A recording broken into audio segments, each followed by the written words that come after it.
Les premiers rapatriés français du Moyen-Orient ont atterri à Paris. Un vol en provenance d'Oman s'est posé mercredi peu avant 3 heures du matin à l'aéroport de Roissy-Charles de Gaulle. Il s'agit du premier des 2 vols annoncés mardi soir par Emmanuel Macron pour permettre le retour des ressortissants bloqués par la guerre. Ça a été très très long, on est parti de l'hôtel à Dubaï, ça devait être 5 heures du matin à peu près. Ouais, 5 heures du matin, on a fait 1h30, 2 heures de bus jusqu'à Oman.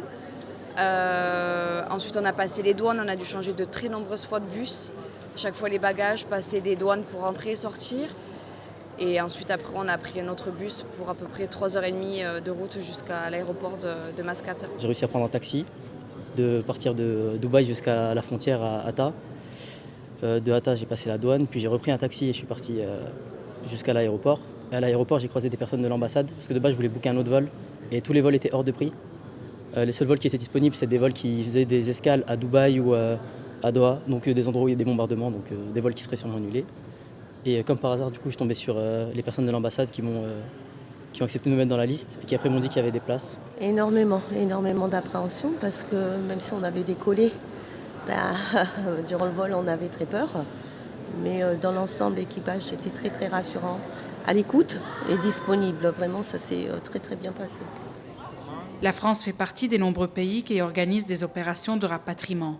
Gouvernements et compagnies aériennes tentent de faire revenir leurs citoyens, alors que le trafic reste fortement perturbé dans la région.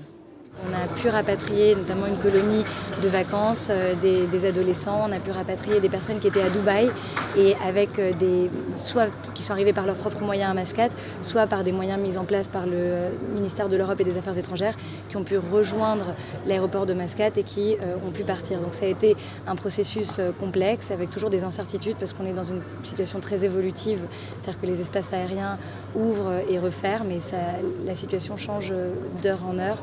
Mais là, on a quand même pu rapatrier beaucoup de familles avec enfants, beaucoup de personnes vulnérables et c'est un début.